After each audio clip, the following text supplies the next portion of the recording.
All right, so personality styles. This one's actually a pretty big one. So whether we're talking about building relationships with clients, learning how to close on people, learning how to communicate, this is going to help you guys out.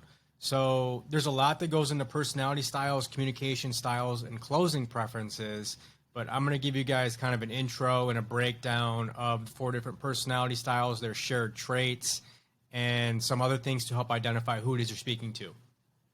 So first things first, there's four personality styles, and you see I broke them up into graphs. So driver top left, expressive top right, analytical bottom left, and amiable bottom right. So if you want all the information, it's something that we go through in coaching, that we break down each personality style trait, do's and don'ts with each. But this is the graph to kind of give you an idea of what those four personality traits are and what shared traits they do have, and also a couple things that I'm going to tell you on how you can identify who's who.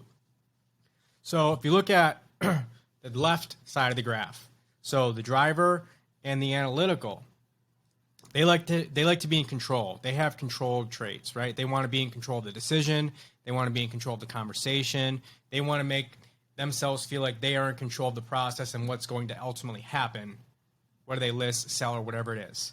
So they have controlled traits. Now, if you look at the right side of the spectrum, expressive and amiable, they're more spontaneous. They're more kind of go with the flow and not as structured as the left. And also, if we're breaking it down this way, the left side, driver and analytical, they're more results, data, just numbers-based driven people. So they're more of, okay, what are you going to sell my home for? How much is it going to cost? What am I going to get? Right? They go about it in different ways, but driver and analytical, the left side is more rational, logic, number-based, stats, results-driven decision makers. Then if we go to the right side, they're more relationship-based. They're more emotional-based. What's most important to them is the relationship that you have with them and ultimately how comfortable they feel with you. They want to make sure that they have the right person representing them, and they care more about the personal relationship as opposed to the end result. So left side is more results-driven. Right side is more relationship, emotional-based decision. So then if we look at the top, driver and expressive, they share assertive traits.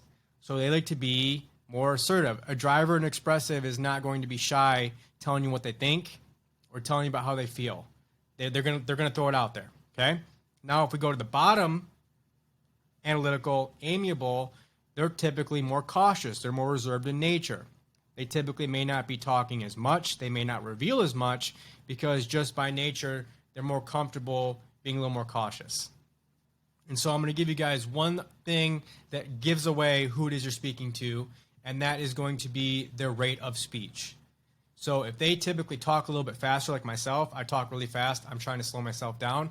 But people who talk really fast, they're going to be in the top quadrant. So they're going to be either driver or expressive. Drivers and expressives have a very fast rate of speech. So then if we go to the bottom quadrant, analytical, amiable, they talk a little bit slower.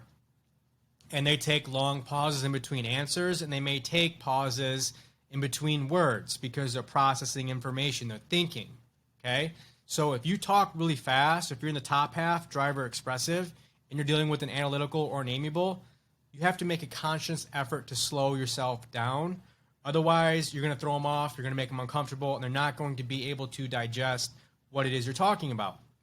And same thing is for vice versa. So if you're an analytical or an amiable and you talk a little bit slower and you're dealing with a driver or an expressive, you may want to pick up your rate of speech because, again, you don't want to frustrate them, and we want to match and mirror as best as possible. So those are the four personality styles and their shared traits, as well as an identifier that you can use based on who you're talking to regarding the rate of speech. And something to keep in mind, if you're dealing with a husband and wife, just keep in mind the spouse that you talk to on the phone, say they're a driver, their spouse is probably the opposite. So now you can have a good idea of who it is you're going out to meet based on who you spoke to, and you have a pretty good guess on who their spouse is because they're the opposite.